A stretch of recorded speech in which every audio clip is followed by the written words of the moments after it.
La Seconde Guerre mondiale, l'appel du devoir. Chapitre 4. La Grande-Bretagne sous attaque, juillet-septembre 1940.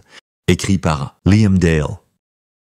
Alors que le 3 septembre et le deuxième anniversaire du déclenchement de la Seconde Guerre mondiale approchaient rapidement, les événements de 1941 prenaient rapidement de l'ampleur. En Europe, le cours du conflit avait radicalement changé alors qu'Adolf Hitler, après avoir échoué à envahir les îles britanniques, tournait son attention vers l'Est.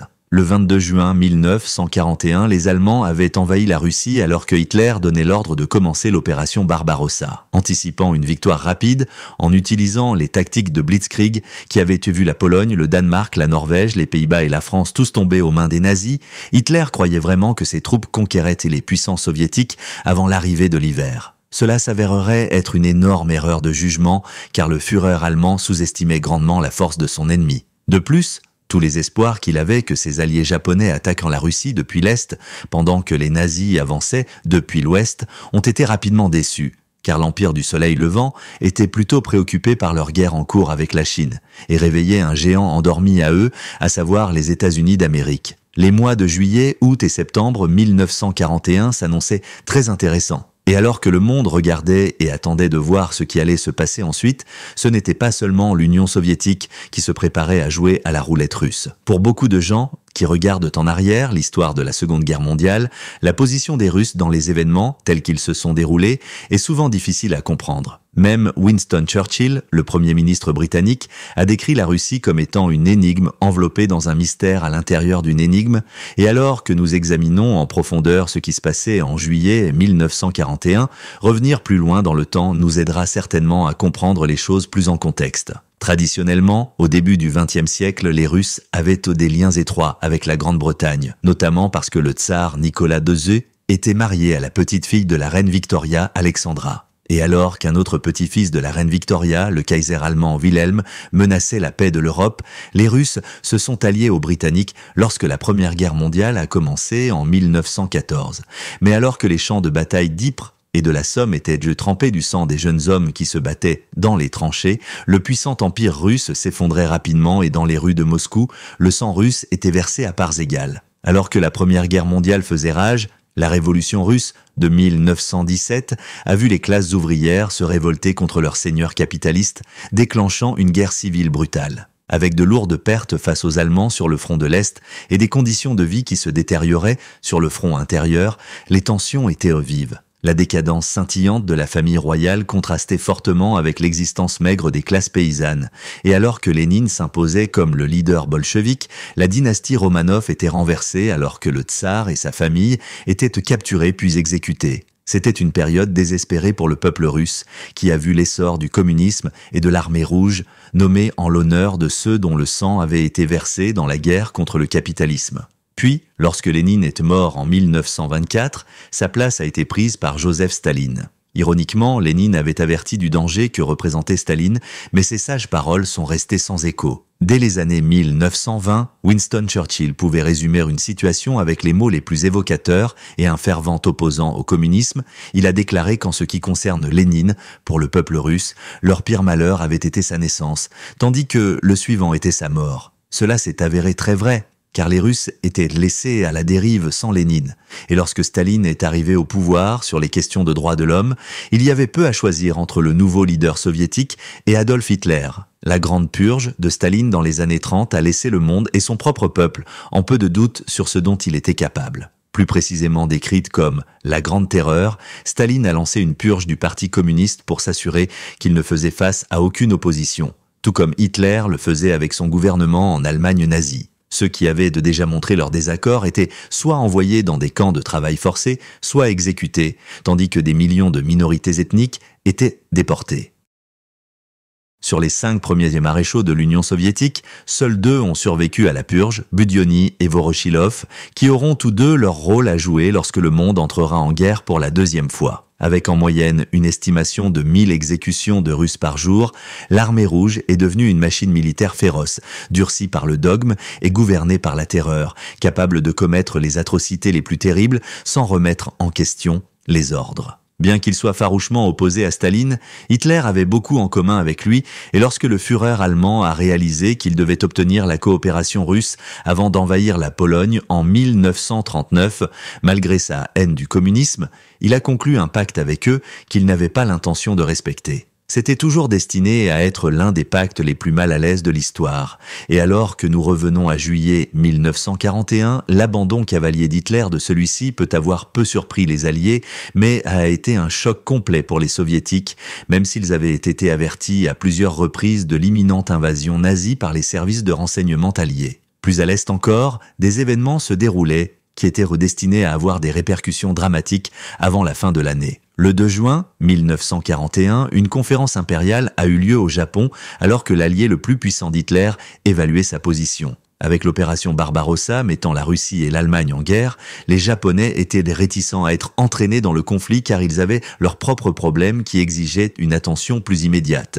Le Japon était en guerre avec la Chine depuis 1937, ce qui était une entreprise majeure. Mais les tensions diplomatiques avec les États-Unis s'intensifiaient également. Il est utile à ce stade des procédures de faire un récapitulatif des événements à ce jour du point de vue japonais, afin qu'il soit possible de mettre en contexte ce qui s'est passé tout au long de la dernière partie de 1941. Les Japonais avaient une histoire de conflit avec l'Amérique et la Russie, et ayant passé de nombreux siècles de leur existence avec leurs ports fermés au monde extérieur, c'était une nation de grand mystère. Lorsque le commodore naval américain, l'amiral Matthew Perry, a finalement forcé les Japonais à ouvrir des liens commerciaux avec l'Ouest, à la fin du XIXe siècle, l'empire du soleil levant a sans doute eu l'impression d'être exploité. De plus, avec l'Amérique qui achetait les vastes étendues de l'Alaska aux Russes et gagnait les îles Philippines et Guam aux Espagnols, le Japon était trop conscient de la domination croissante des États-Unis. Hawaï a également été annexé, les Américains y créant une base navale d'où ils pouvaient facilement atteindre leur nouveau territoire dans le Pacifique. Il ne sera donc pas surprenant que les Japonais aient pris des mesures pour améliorer leur puissance militaire, modélisant leur armée sur les Français et les Prussiens et leur flotte navale sur les Britanniques. Cela s'est avéré inestimable lorsque la Russie impériale s'est rapprochée de plus en plus de la Corée, un pays que le Japon considérait comme un tampon de sécurité. Lorsque la marine japonaise a attaqué la flotte russe à Port Arthur en 1904, ils ont remporté une victoire retentissante. Cependant, le nouveau siècle devenait rapidement diplomatiquement précaire, et juste 10 ans plus tard, un mélange de conflits à l'échelle mondiale avait explosé dans la Première Guerre mondiale. Après des combats amers et sanglants dans les tranchées et de grandes batailles en mer, lorsque la paix a finalement prévalu en 1918, des traités ont été rapidement mis en place pour empêcher une telle guerre de se reproduire. Mais tout comme le traité de Versailles et ses mesures draconiennes contre la nation allemande vaincue ont poussé Adolf Hitler et d'autres patriotes de même sensibilité à l'action, un autre traité a causé le mécontentement des Japonais. La puissance des plus grandes puissances navales du monde a été examinée à la suite de la Première Guerre mondiale et le traité naval de Washington a été signé entre l'Amérique, la Grande-Bretagne, la France, l'Italie et le Japon, convenant des limites pour la marine de chaque signataire. Cependant, les Japonais ont estimé qu'ils avaient été injustement contraints par les Américains et c'était le début d'une période de conflit entre les deux nations culturellement diverses.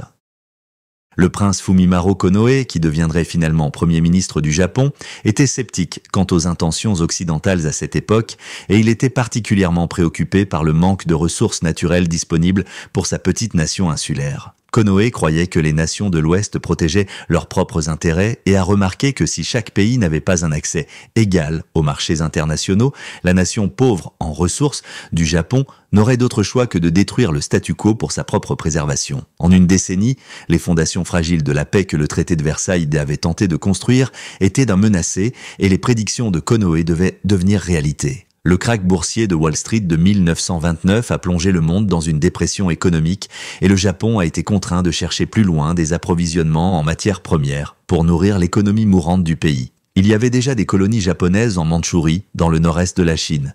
Et tentée par une terre riche en ressources naturelles, l'armée impériale a fait marcher ses troupes dans la région en septembre 1931. En 6 mois, une victoire japonaise avait été assurée et le 1er mars, le dernier empereur de Chine, Puyi, qui avait été destitué par les seigneurs de guerre chinois en 1924, a été placé à la tête du nouvel état fantoche de Mandchourie. La région elle-même a été rebaptisée Manchukuo et bientôt l'armée a commencé à élaborer des plans pour installer 5 millions de colons en Chine en 20 ans. En attendant, les nouveaux colons se sont mis au travail pour construire des mines d'or, de charbon et de minerais de fer qui aideraient à alimenter l'expansion japonaise. L'industrie du bois a prospéré et les agriculteurs ont été encouragés à cultiver des pavots à opium dont la vente aiderait à financer l'armée impériale. Avant longtemps, il y a eu une augmentation spectaculaire de la consommation d'opium et bientôt un quart de la population de Mandchourie était des toxicomanes. Mais alors que le Japon récoltait les bénéfices de leur aventure en Chine, leurs actions étaient condamnées par l'Ouest.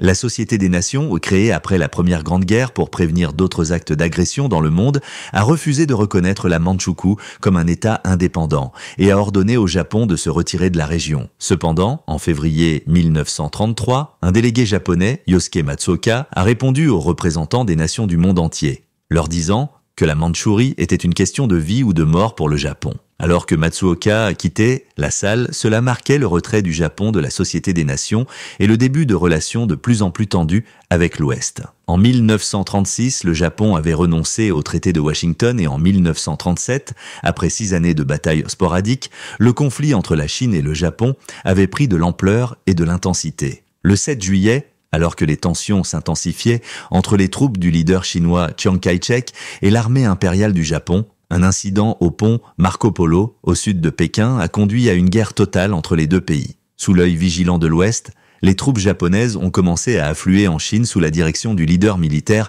Hideki Tojo et ont rapidement ravagé la vaste nation. Il y avait beaucoup de gens à Tokyo qui étaient horrifiés de voir que l'armée semblait avancer de sa propre initiative. Et le prince Konoe, qui était maintenant devenu premier ministre du Japon, a réalisé que son gouvernement avait peu ou pas de contrôle sur l'armée. En décembre 1937, l'armée japonaise avait atteint la capitale de la Chine, Nankin, et avait lancé une attaque terrifiante sur ses habitants qui verrait des centaines de milliers de civils innocents massacrés. Il y avait des Occidentaux dans la ville à l'époque qui, comme les Chinois, ont commencé à fuir pour leur vie, et alors que la ville était plongée dans le chaos, un événement marquerait le début de hostilités encore plus grandes entre le Japon et l'Amérique. De nombreux militaires et civils avaient embarqué sur le canonnière USS Panay pour échapper à Nankin, et le 12 décembre 1937, à l'horreur de ceux à bord, les avions navals japonais ont commencé à plonger vers le navire en le bombardant d'explosifs. Alors que les explosions déchiraient le pont, beaucoup ont été blessés, et 3 Américains ont été tués. C'était un moment grave pour les relations diplomatiques entre l'Amérique et le Japon, et pour aggraver les choses, un film d'actualité de l'événement était en route pour le président Roosevelt à Washington. Avec une telle démonstration ouverte d'hostilité, le président américain avait toutes les raisons de déclarer la guerre, mais alors que les souvenirs de la Première Grande Guerre pesaient encore sur la nation, les États-Unis avaient tenu à adopter une position isolationniste et à éviter tout conflit pour le moment. Pendant ce temps, beaucoup de Japonais avaient exprimé leur remords pour l'incident. Le vice-amiral Isoroku Yamamoto a présenté des excuses formelles aux États-Unis pour l'incident du Panay. C'était un homme de Harvard qui avait passé du temps en tant qu'attaché naval en Amérique et qui était conscient de la puissance navale considérable que l'Amérique détenait. Il était également plus conscient que quiconque des dangers d'entrer en guerre avec une nation aussi puissante que les États-Unis. Au soulagement du gouvernement japonais, le soir de Noël 1937, le président a accepté les excuses de Tokyo, mais alors que la guerre se poursuivait en Chine, Roosevelt était de plus en plus perturbé par les récits d'atrocités qui revenaient à l'Ouest. L'armée japonaise avait peu de respect pour la vie humaine et son utilisation d'armes biologiques et de bombardements terroristes tuait des millions de civils à travers la Chine. Après que les Japonais ont bombardé Chongqing en mai 1939, tuant 5000 personnes en 2 jours, l'Amérique a pris des mesures décisives pour empêcher d'autres brutalités japonaises. En juillet de cette année, un embargo sur la vente d'avions au Japon a été mis en place et a servi d'avertissement au pays que l'Amérique ferait tout ce qu'elle pouvait pour entraver ses politiques expansionnistes. Au moment où la guerre avait éclaté en Europe, Roosevelt a pris d'autres mesures et en signant la loi Land-Lease en mars 1941, il a promis de l'aide non seulement aux Britanniques dans leur lutte contre l'Allemagne nazie, mais aussi aux Chinois alors qu'ils se battaient contre l'armée impériale. Le leader du Front national chinois, Chiang Kai-shek, avait également demandé un soutien aérien et à l'été 1941, le premier groupe de volontaires américains, communément appelé les Flying Tigers, s'entraînait sur les aérodromes chinois. Bien que les pilotes ne soient pas en combat avant le début de 1942, le fait que Roosevelt ait approuvé leur déploiement était une fois de plus la preuve de l'endroit où se trouvaient les sympathies de l'Amérique. Le Japon a à son tour clairement indiqué que tant que la guerre faisait rage en Europe, ses sympathies allaient à l'axe. En septembre 1940, Ils avaient dû signer le pacte tripartite avec l'Allemagne nazie et l'Italie, et au printemps 1941, Frank Matsuoka, le délégué qui avait quitté la Société des Nations en 1933, saluait triomphalement depuis le balcon de Mussolini à Rome. Matsuoka, qui était à cette époque le ministre des Affaires étrangères japonais, avait été éduqué en Amérique et y avait vécu pendant 9 ans. Mais malgré son éducation occidentale, Matsuoka était obsédé par l'idée d'un complot anglo-américain visant le Japon, et c'était en ses craintes qu'il avait rapproché des nations belligérantes de l'Allemagne nazie et de l'Italie fasciste. À la surprise du gouvernement japonais, le ministre des Affaires étrangères japonais ne s'est pas arrêté en Italie et en Allemagne, et le 13 avril 1941, après une réunion réussie avec Joseph Staline, il a signé un pacte de neutralité avec l'Union soviétique. Ce n'était certainement pas ce à quoi le gouvernement japonais s'attendait, et les fonctionnaires ont été déconcertés par la nouvelle politique radicale de leur ministre des Affaires étrangères. La Russie était l'ennemi héréditaire du Japon et avait pénétré le folklore du peuple même avant que l'expédition du Commodore Perry en 1853 ne signale le début des hostilités entre l'Est et l'Ouest. Le Japon considérait la Russie comme la grande puissance contre laquelle il était destiné à se battre pour sa survie. Et il vaut la peine de revenir sur une bataille entre la Russie et le Japon pour mieux comprendre la rivalité qui existait entre les deux nations. À peine 2 ans avant que Matsuoka ne signe le pacte de neutralité avec Staline, il y avait eu de féroces batailles entre l'Union soviétique et le Japon. La Mongolie, qui bordait la Mandchourie appartenant aux Japonais, avait été un État marionnette soviétique depuis les années 2020 et il semblait y avoir peu d'espoir de coexistence pacifique entre les deux régions.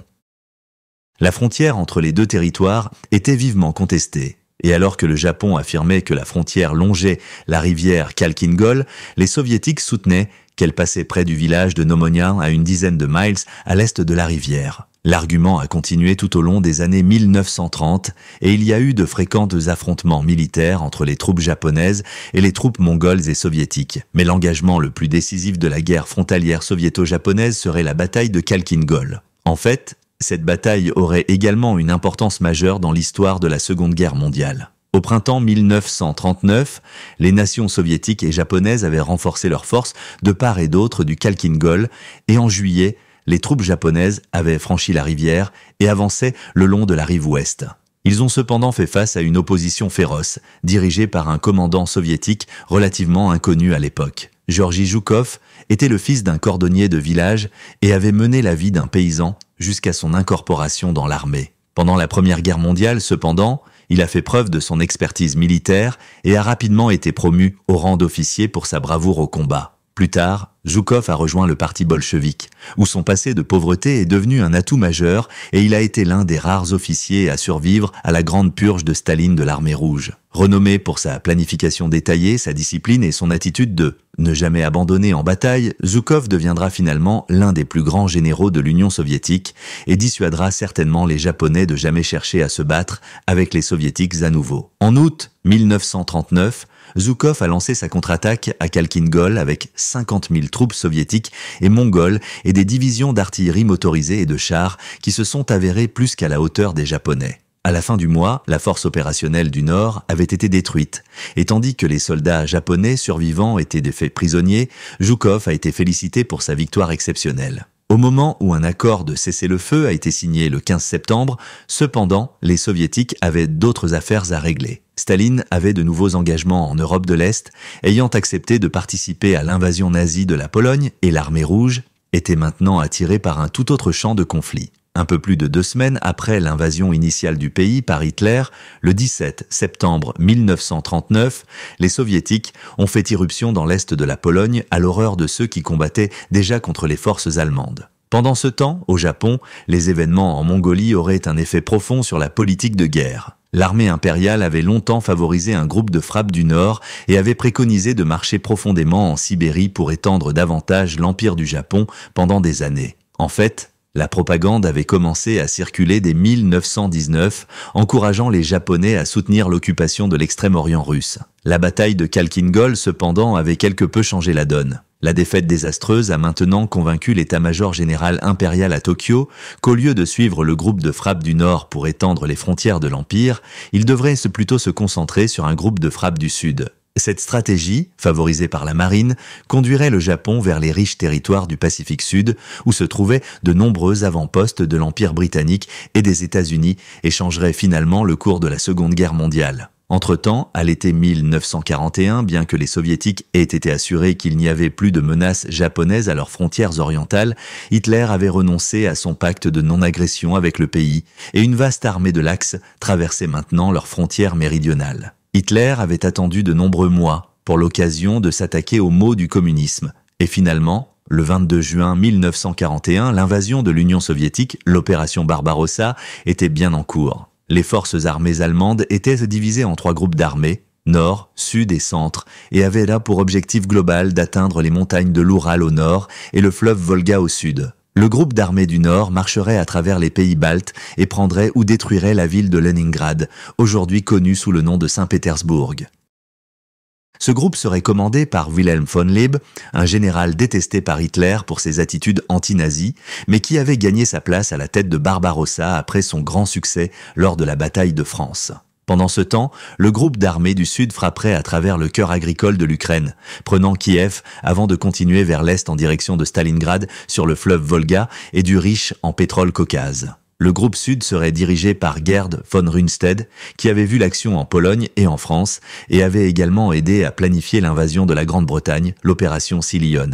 Feder van Bock, qui avait dirigé une armée dans le nord de la Pologne en 1939, commanderait le groupe d'armées du centre, et c'était l'armée de Bock qui avancerait vers Smolensk puis vers le prix brillant de Moscou. D'un point de vue militaire, plusieurs facteurs faisaient de Moscou un objectif important dans la campagne contre l'Union soviétique. La ville était la capitale de l'État, et sa capture non seulement perturberait le gouvernement, mais serait énormément symbolique dans la bataille pour conquérir le pays. Moscou était également un grand centre industriel et un important carrefour du réseau ferroviaire soviétique, ce qui signifiait que si elle était perdue pour les nazis, les liens avec le reste du pays seraient découpés. Leningrad serait laissé vulnérable au nord-ouest et le contact soviétique serait gravement affaibli au sud, menaçant la défense de l'Ukraine. Mais, alors que les généraux nazis étaient convaincus que Moscou devait être attaqué en premier, Adolf Hitler croyait que Leningrad devait être prioritaire sur la capitale soviétique. Pendant les étapes de planification de l'opération Barbarossa, Hitler, se croyant un génie militaire, avait souvent ordonné Leningrad d'abord, le bassin de Herrieur, Donetsk deuxième, Moscou troisième, tandis que ses généraux nourrissaient en silence des doutes sur les capacités de leur Führer en matière de stratégie militaire. Mais bien que les différences d'opinion finiraient par nuire à la campagne en Russie, l'invasion initiale a été un énorme succès. Une armée de l'Axe de 3 millions d'hommes a rapidement brisé les lignes de défense soviétiques, et tandis que les forces avançaient de plus de 20 miles par jour, en juillet, le groupe d'armées du Nord avait chargé à travers les États baltes, se rapprochant de Leningrad, le groupe d'armées du Centre avait encerclé Minsk, et le groupe d'armées du Sud marchait sur Kiev. Staline, pendant ce temps, était assis à Moscou, paralysé par l'avance rapide de l'ennemi, à peine capable de croire que Hitler avait pris le dessus sur la puissance de l'Union soviétique. Il a fallu près de 2 semaines au dictateur soviétique pour reprendre le contrôle, mais finalement, le 3 juillet, les forces désorganisées de l'armée rouge ont reçu des directives, alors que Staline s'adressait à tout le pays et appelait à une grande guerre patriotique contre l'envahisseur. Dans son discours, il a fait appel non seulement aux idéaux communistes, mais au nationalisme russe. Et alors que le peuple soviétique entendait la voix de leurs dirigeants pour la première fois, les soldats et les civils se sont ralliés pour défendre leur pays. Le 10 juillet, les forces de défense soviétiques ont été réorganisées en une structure de commandement à 3 groupes. Kliment Voroshilov, qui avait conduit l'armée rouge à la catastrophe lors de la guerre d'hiver contre la Pologne, a été désigné comme la force du Nord-Ouest. Semyon Timoshenko, qui avait combattu avec un succès considérablement plus grand en Finlande, a été affecté à la force de l'Ouest et Semyon Budyonny a été affecté aux forces du Sud-Ouest. Budyonny était l'un des 2 premiers maréchaux de l'Union soviétique à survivre à la Grande Purge des années 30 avec Voroshilov. Zhukov, quant à lui, avait été promu chef d'état-major et coordonnerait la défense de l'Union soviétique. Comme les officiers russes manquaient d'expertise ou d'autorité pour diriger des opérations à grande échelle, les groupes soviétiques ne ressembleraient en rien aux groupes d'armées allemands. Cependant, ils ont commencé à opposer une résistance farouche aux forces d'invasion. Pendant ce temps, juste 4 semaines après le début de la campagne, des problèmes commençaient à surgir dans l'avance nazie. Le groupe d'armées Centre de Bock avait réussi à saisir Smolensk le 15 juillet, mais les unités de Panzer étaient le plus en avance sur l'infanterie que prévu. Hitler espérait que les troupes soviétiques pourraient être prises au piège en utilisant un énorme mouvement en tenaille au nord et au sud de Smolensk, mais alors que les forces motorisées allemandes avaient devancé l'infanterie poursuivante, il y avait une tension notable sur les lignes d'approvisionnement allemandes. L'écart entre les deux pinces blindées n'a pas pu se fermer avant qu'il ne soit trop tard, et des milliers de soldats soviétiques s'étaient échappés. Il y avait maintenant des craintes que les Russes puissent pousser des renforts entre les panzers du groupe d'armée centre et leurs unités de soutien. Et alors que le groupe d'armée sud rencontrait des problèmes sur son chemin vers Kiev avec une opposition plus forte que prévu, Hitler a pris une décision radicale. Au grand désarroi des commandants du groupe d'armée du centre, Hitler a décidé d'arrêter l'avance sur Moscou et de concentrer toute la force militaire sur l'attaque de Kiev au sud et de Leningrad au nord. Le 19 juillet, Hitler a émis la directive 33 ordonnant aux panzers de la force armée centrale de rejoindre les troupes de Rundstedt au sud. Le plan n'était pas populaire auprès du haut commandement de l'armée allemande et dans les semaines qui ont suivi, de nombreuses réunions ont été organisées pour débattre de la question. De la mi-juillet à la mi-août, les discussions se sont poursuivies. Et alors que le temps s'écoulait lentement, les Allemands gaspillaient le temps le plus favorable pour la guerre en Russie. Pendant que le débat se poursuivait, Staline, méfiant face à la grande menace pour les villes soviétiques, s'est tourné vers Winston Churchill pour demander de l'aide et a suggéré que les Britanniques ouvrent un front de guerre à l'ouest en attaquant la France. Mais bien que le bombardement nazi des îles britanniques se soit apaisé à ce moment-là, Churchill n'était pas en mesure d'aider les soviétiques à mener leur bataille et il a rappelé à Staline que la Grande-Bretagne avait été seule dans la lutte contre l'Axe pendant un an. Les ressources britanniques étaient tendues à pleine capacité avec des batailles qui se poursuivaient en Afrique et dans l'Atlantique. Les troupes allemandes dirigées par Erwin Rommel continuaient à battre les défenses alliées alors qu'elles avançaient vers l'Égypte et le précieux canal de Suez. Et tandis que la Royal Navy concentrait ses énergies sur la protection des navires de ravitaillement traversant l'océan Atlantique, il y avait de plus en plus de préoccupations pour les avant-postes non protégés de l'Empire britannique dans le Pacifique. La Malaisie, la Birmanie, Singapour et Hong Kong étaient toutes des colonies britanniques précieuses, et celles-ci étaient de vulnérables à une attaque tant que le Japon restait allié à l'Allemagne. Les Japonais avaient déjà fait pression sur la Grande-Bretagne pour qu'elle ferme la route de Birmanie, l'une des rares voies encore ouverte pour apporter de l'aide à la Chine. Et il était clair qu'au fur et à mesure que la guerre se poursuivait contre l'Allemagne, la puissance de l'Empire britannique diminuait considérablement dans la région. Les Japonais, quant à eux, restaient sceptiques quant à leur alliance avec Adolf Hitler.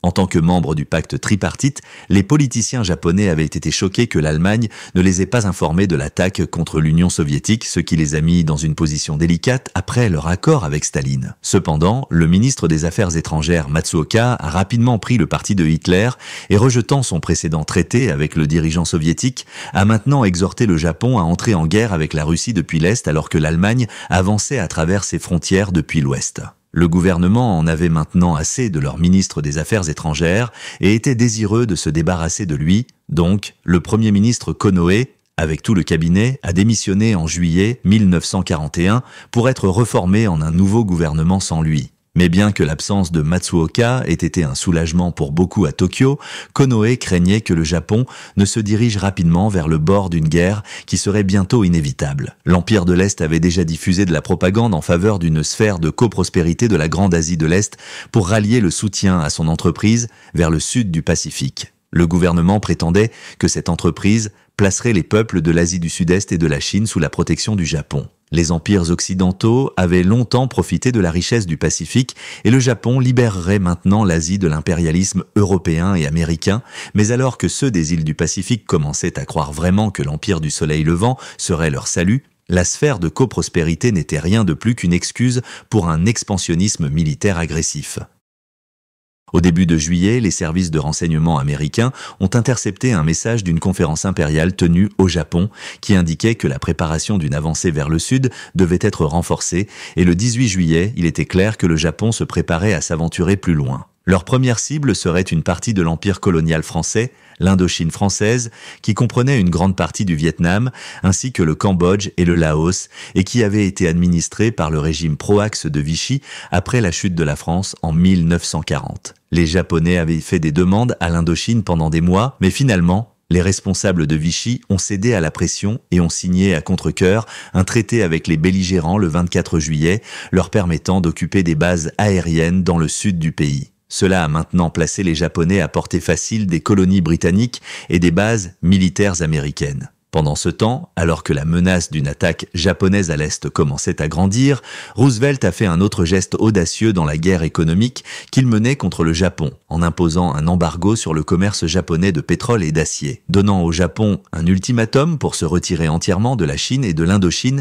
et pour renoncer à son traité avec l'Allemagne et l'Italie. L'embargo est entré en vigueur le 1er août. L'Empire britannique et les Hollandais en Indonésie ont rapidement suivi et les Japonais, qui avaient traditionnellement dépendu de l'Ouest pour des matières premières stratégiques vitales, faisaient maintenant face à un embargo mondial qui aurait des conséquences dévastatrices sur leur économie. Le Japon n'avait stocké de pétrole que pour 2 ans et sans espoir de reconstituer ses stocks à partir de l'Amérique, le chef de l'état-major général de la marine impériale japonaise, Ozami Nagano, a annoncé qu'il n'y avait pas d'autre choix que de se battre afin de briser les fers de fer qui étranglent le Japon. Il était catégorique que si le Japon devait entrer en guerre, il devrait le faire rapidement. Alors que le haut commandement japonais a officiellement approuvé la stratégie Go South pour frapper les îles faiblement défendues du Pacifique, le 4 août, Winston Churchill a embarqué sur le cuirassé Prince of Wales et s'est mis en route pour rencontrer le président Roosevelt à Placentia Bay, Terre-Neuve, pour discuter de la situation en Europe et dans le Pacifique. Le 9 août, les 2 dirigeants se sont rencontrés pour la toute première fois et, lors de cette rencontre, ils ont créé un projet de document qui fixait tous des objectifs pour le monde d'après-guerre. La Charte de l'Atlantique prônait la liberté de vouloir et de craindre, le désarmement des nations agresseurs et la coopération économique mondiale. C'était en effet la première étape vers la création des Nations Unies. Mais alors que les Britanniques et les Américains célébraient leur alliance discrète contre l'Axe, pour les Japonais, la Charte de l'Atlantique aurait tout aussi bien pu être une déclaration de guerre et était considérée comme un plan pour la domination mondiale anglo-américaine. Une conférence impériale le 6 septembre a conclu que si les négociations ne résolvaient pas le problème des approvisionnements en pétrole, les hostilités commenceraient contre les États-Unis, les Pays-Bas et la Grande-Bretagne à la mi-octobre. La marine japonaise avait déjà commencé les préparatifs de guerre et l'amiral Yamamoto, qui avait été désireux d'éviter un conflit avec l'Amérique en 1937, avait conclu que si la guerre était vraiment inévitable, la seule façon de réussir contre les forces navales immenses du pays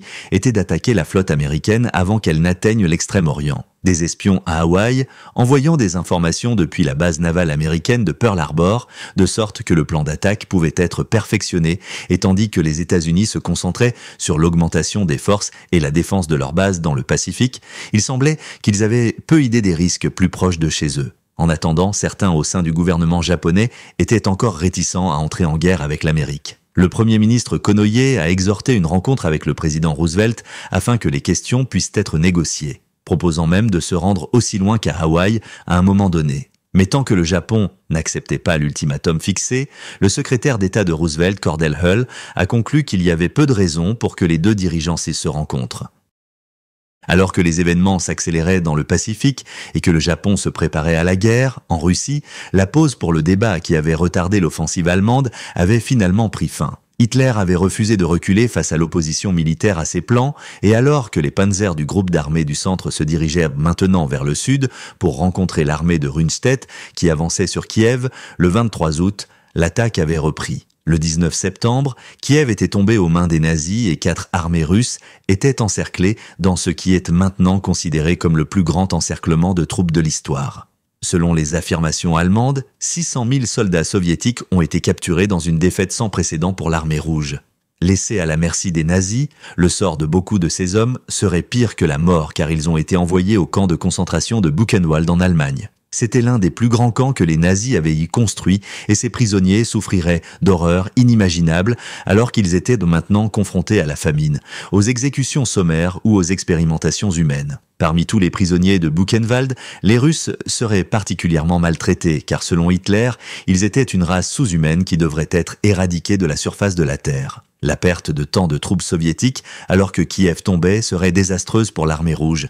Et alors que les nazis progressaient dans le nord-est, il y avait maintenant le danger supplémentaire que Leningrad soit perdu. Le général nazi, Lieb, à la tête du groupe d'armées du Nord, avait reçu le soutien de chars du groupe d'armées du Centre également. Et à la fin du mois d'août, la 4e armée de Panzer avait percé les défenses soviétiques et se trouvait à moins de 30 miles de Leningrad. Pendant ce temps, l'armée finlandaise se rapprochait du nord autour du lac Ladoga. Les soldats de la Finlande ont joué un rôle important dans le succès de la campagne sur Leningrad et le 6 septembre, le baron Mannerheim, commandant en chef des forces de défense finlandaises, a reçu l'ordre de la Croix de fer de Hitler pour son commandement dans la campagne. Cependant, lorsqu'on les a exhortés à poursuivre l'attaque sur Leningrad, Mannerheim et le gouvernement finlandais ont hésité à s'engager pleinement dans une guerre de l'Axe et ont refusé. Leur objectif avait été de gagner plus de territoires à l'Est et de récupérer les terres perdues face aux Soviétiques lors de la guerre d'hiver de 1939 à 1940